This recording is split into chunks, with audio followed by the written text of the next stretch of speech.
Salam saudara-saudari yang terkasih di dalam Tuhan Yesus Kristus. Hari ini kita akan belajar tentang iman yang menyelamatkan. Nah, bagaimana iman yang menyelamatkan itu? Nah, saya akan memperlihatkan kepada saudara seperti apa pandangan iman yang menyelamatkan itu, melihat iman yang menyelamatkan itu. Nah, contoh kalau kita baca Alkitab, contohnya kejadian Nuh, kisah Nuh, terus kita membacanya,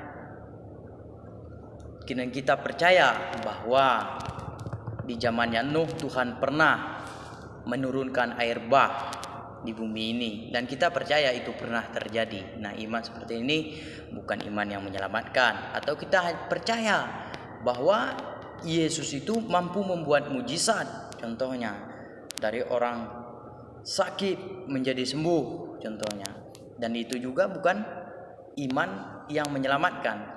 Atau kita hanya tahu kalau Tuhan itu ada, nah itu bukan yang menyelamatkan. Nah, makanya di kitab Yakobus pun dikatakan begini, kalau engkau hanya percaya atau tahu bahwa Tuhan itu ada, ya iblis pun tahu, setan pun tahu kalau Tuhan itu ada. Nah, jadi iman yang menyelamatkan itu tidak hanya iman yang tahu bahwa Tuhan itu ada. Nah, kalau begitu seperti apa iman yang menyelamatkan ini? Nah, kita akan pelajari ini dari kitab Roma pasal yang ke-6. Nah, seperti apa iman yang menyelamatkan ini? Nah, di kitab Roma pasal yang ke-6 saya akan mulai dari ayat yang ke-5 sampai dengan ayat yang ke-11. Perhatikan baik-baik ya, teman-teman, saudara-saudari semuanya. Sebab jika kita telah menjadi satu dengan apa yang sama dengan kematiannya, kita juga akan menjadi satu dengan apa yang sama dengan kebangkitannya. Ayat ke-6, karena kita tahu bahwa manusia lama kita turut disalibkan supaya tubuh dosa kita hilang kuasanya, agar jangan kita menghambakan diri lagi kepada dosa. Sebab siapa yang telah mati, ia telah bebas dari dosa. Jadi jika kita telah mati dengan Kristus, kita percaya bahwa kita akan hidup juga dengan Dia, karena kita tahu bahwa Kristus sesudah Ia bangkit di antara orang mati tidak mati lagi, maut tidak berkuasa lagi atasnya. Sebab kematiannya adalah kematian terhadap dosa satu kali untuk selama-lamanya, dan kehidupannya adalah kehidupan bagi Allah. Demikianlah hendaknya kamu memandang bahwa kamu telah mati bagi dosa, tetapi kamu hidup bagi Allah dalam Kristus Yesus. Nah, saudara-saudari yang terkasih di dalam Tuhan, seharusnya kita memandang semua pengorbanan Yesus itu harusnya seperti di kitab Roma ini. Nah, inilah iman yang menyelamatkan. Inilah kepercayaan kita kepada Yesus Kristuslah sebagai juru selamat dan Tuhan kita. Itulah iman yang menyelamatkan. Mempercayai, seperti di kitab Roma pasal yang ke-6 ini, mempercayai apa yang Kristus lakukan di salib itu, kita menjadi satu di situ sampai kebangkitannya. Nah, inilah iman yang menyelamatkan. Makanya di pasal 6 ayat 5 di sini dikatakan, sebab jika kita telah menjadi satu dengan apa? Dengan kematiannya. Lihat, dengan kematiannya kita juga menjadi satu dengan apa yang menjadi kebangkitannya. Pandangan seperti inilah iman yang menyelamatkan. Kepercayaan seperti inilah yang menyelamatkan. Mempercayai, beriman bahwa tubuh dosa kita ini sudah terpaku bersama-sama dengan Kristus di salib itu. Dan kebangkitan Kristus itulah kehidupan yang baru bagi kita, bahwa kita dibangkitkan bersama-sama dengan Dia dan hidup untuk Allah. Nah, inilah iman yang menyelamatkan, saudara-saudari yang terkasih dalam Tuhan. Bukan mempercayai bahwa Dia hanya ada, tidak, tapi percaya pengorbanannya itu adalah kita satu di situ. Satu dengan kematiannya, satu dengan kebangkitannya. Inilah iman yang menyelamatkan. Makanya tadi saya bilang di kitab Yakobus dikatakan, kalau engkau hanya percaya Tuhan itu ada, engkau tahu Tuhan itu ada, iblis pun tahu itu, dan itu bukan iman yang menyelamatkan. Ya, kalau engkau hanya percaya Tuhan itu mampu membuat mujizat, itu bukan iman yang menyelamatkan. Kalau hanya engkau mampu percaya Tuhan, oh dari orang sakit menjadi sembuh, oh itu bukan iman yang menyelamatkan. Iman yang menyelamatkan seperti di kitab Roma ini, cara memandangnya, cara mempercayai apa yang sudah Kristus lakukan buat kita. Pengorbanan Yesus dari kematiannya sampai kebangkitannya, kita adalah satu dengan itu semua. Kita percaya bahwa Dia penebus kita dari dosa. Nah, makanya kita harus tahu Injil ya teman-teman ya. Ya saudara-saudari yang terkasih dalam Tuhan, kita harus tahu Injil. Harus tahu Injil. Injil itu membicarakan apa? Nah, lihat. Injil itu mengingatkan kita bahwa kita adalah orang yang berdosa dan yang tidak mampu menebus diri sendiri dari dosa, bahkan dengan perbuatan baik, bahkan untuk berhenti berbuat dosa pun. Dan kita berhenti berbuat dosa pun, kita tidak bisa menebus diri kita untuk selamat, supaya selamat, tidak bisa. Nah, Injil itu memberitahukan kita tentang itu, dan kabar baiknya tidak sampai di situ. Kabar baiknya adalah Injil yang juga memberitakan bahwa ada penebusan di dalam Yesus Kristus. Dari yang ketidakmampuan kita itu tadi, upah dosa ialah maut, ya kan? Upah dosa maut. Nah, seharusnya kita adalah orang yang patut dihukum mati, patut menerima penghukuman yang kekal. Yang harusnya digantung di salib itu adalah kita, bukan Yesus Kristus. Tetapi kabar baiknya Yesus yang digantung di sana sebagai penebus, sebagai gantinya. Makanya seperti di kitab Roma tadi, kita harus percaya. Yang kita percaya adalah memandangnya bahwa tubuh dosa kita terpaku di sana, karena memang dia terpaku di sana karena dosa kita, bukan karena dia berdosa, karena dia bersalah. Tidak, Yesus tidak pernah berdosa. Yesus adalah kudus, manusia sempurna, tapi dia harus mati digantung di sana. Dia manusia sempurna, dia tidak pernah melakukan kesalahan, tapi dia harus digantung, dihukum mati di sana, supaya kita tidak tergantung di sana, supaya kita selamat dari murka Allah itu. Nah, itu yang harus kita percaya. Kematiannya itu adalah kematian kita, kebangkitannya itu adalah kebangkitan kita. Inilah iman yang menyelamatkan, yang mempercayai Yesus sebagai Tuhan dan Juru Selamat. Makanya keselamatan itu tidak ada dengan cara apapun selain dengan percaya kepada Yesus Kristus sebagai Tuhan. Mau kau pun dari orang berdosa, berhenti berbuat dosa pun, itu tidak bisa menyelamatkan. Tidak bisa. Perbuatanmu tidak sedikit pun bisa menyelamatkanmu. Hanya percaya kepada Kristuslah sebagai Tuhan dan Juru Selamatmu. Memandangnya bahwa kematiannya adalah kematianmu, kebangkitannya adalah kebangkitanmu. Itulah iman yang menyelamatkan.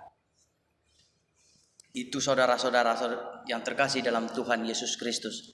Jadi hari ini kita diingatkan oleh kebenaran firman Tuhan bahwa iman yang menyelamatkan itu adalah iman yang mempercayai karya Yesus, atau mempercayai bahwa kematian Yesus sampai kebangkitannya, kita adalah satu di sana dengan semua karyanya itu sampai kebangkitannya. Jadi itulah iman yang menyelamatkan, bukan hanya mempercayai bahwa Tuhan itu ada, atau tahu bahwa Tuhan itu ada, atau percaya dengan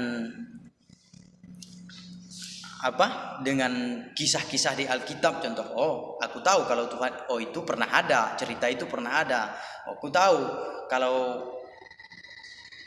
contohnya, aku tahu kalau Yesus itu ya pernah disalib, pernah dihukum, tapi tidak mempercayai bahwa penghukuman itu kematiannya adalah kematian untukmu, atau kematiannya adalah kematian karenamu, atau kematiannya adalah kematian, dia adalah kematianmu juga. Nah, kalau engkau tidak bisa mempercayainya seperti itu, kalau engkau tidak mau mempercayainya seperti itu, ya berarti itu bukan iman yang menyelamatkan.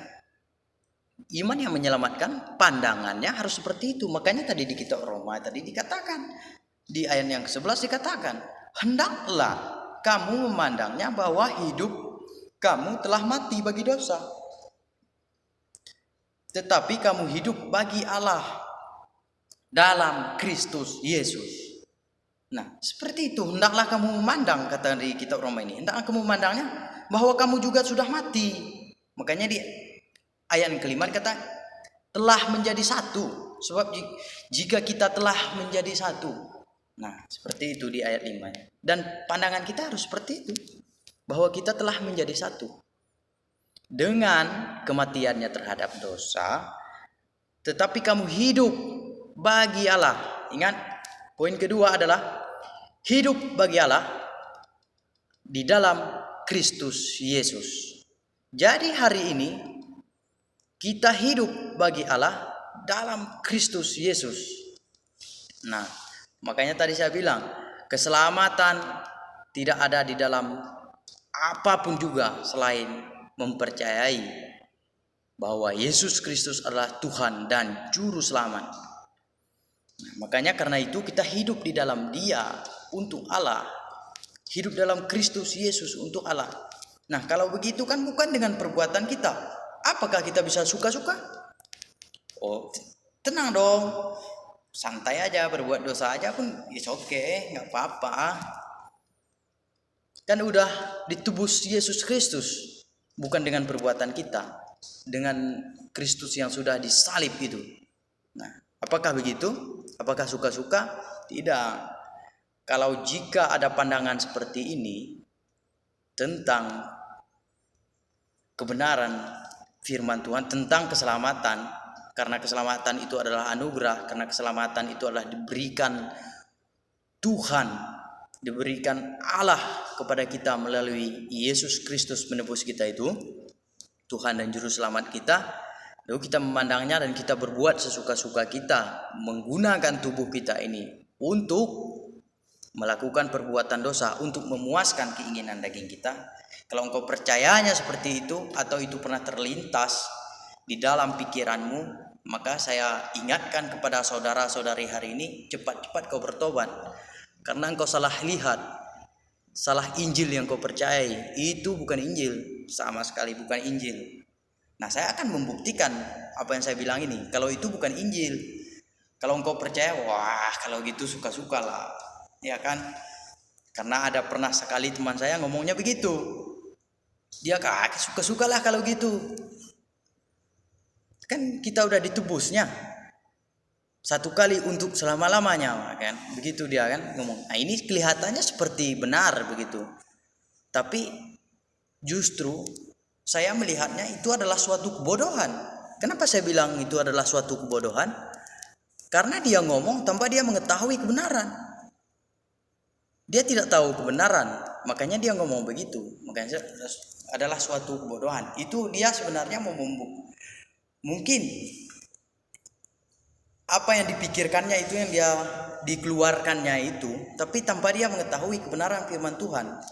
Dia hanya memikir-mikirkan terus dia keluarkan, tapi dia tidak mengetahui kebenaran firman Tuhan. Nah, kalau kita mendengar yang seperti ini, ya kita sama-sama mengingatkan, saling mengingatkan kepada orang yang membicarakan itu supaya cepat-cepat bertobat, karena itu bukan Injil dan itu bukan kebenaran. Kebenaran karena kasih karunia, kebenaran karena anugerah oleh Yesus Kristus sebagai Tuhan dan Juru Selamat kita, tidak membicarakan seperti itu. Baik, kalau begitu saya akan membuktikan ke ayat selanjutnya.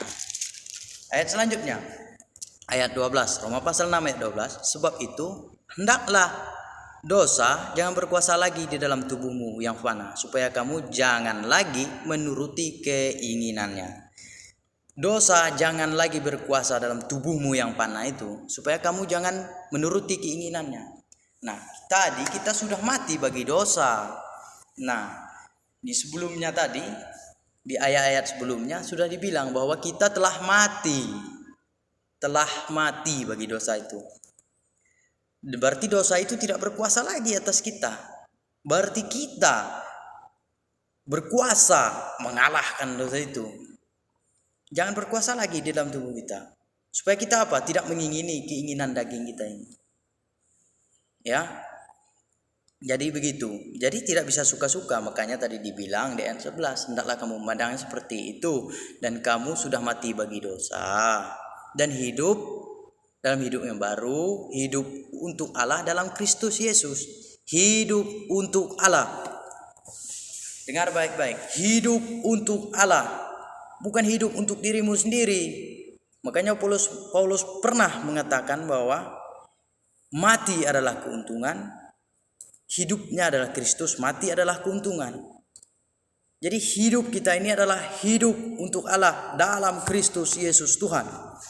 Bukan hidup untuk diri kita sendiri yang bisa kita lakukan dengan sesuka-sukanya kita. Kita bisa menggunakan seluruh anggota tubuh kita ini dengan mau-maunya kita. Tidak bisa. Engkau sudah ditebus. Yang mati di salib itu Yesus, bukan kau. Dan bukan saya juga yang mati di salib itu.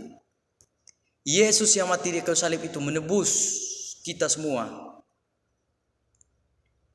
Dia yang sudah membayar semua hutang kita kepada Allah, yaitu dosa kita. Dia yang sudah mati, bukan kita. Kita hanya percaya bahwa kematiannya itu adalah kematian kita. Kita hanya percaya bahwa kebangkitan Kristus itu adalah juga kebangkitan kita. Kita hanya percaya bahwa kita satu dengan apa yang sudah Dia lakukan. Yang pada faktanya Dia yang tergantung di kayu salib. Tapi kita harus percaya itu, bahwa kita juga sudah mati di situ dan kita juga yang sudah bangkit itu. Nah, karena itu hidup kita ini adalah milik Allah. Hidup untuk Allah. Kalau hidup untuk Allah, bolehkah suka-suka?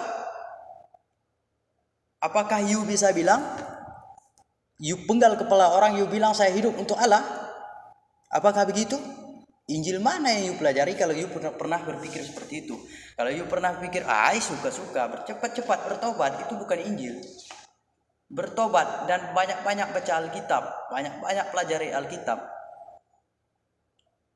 Karena Alkitab tidak mengajarkan itu. Atau you bilang you pukul orang sampai bonyok-bonyok, sampai patah hidungnya, sampai rontok giginya. Atau you ambil telinga orang, you potong pakai pisau, you bilang, oh saya lakukan untuk Allah. Allah mana? Bukan Allah yang di Alkitab. Kalau you,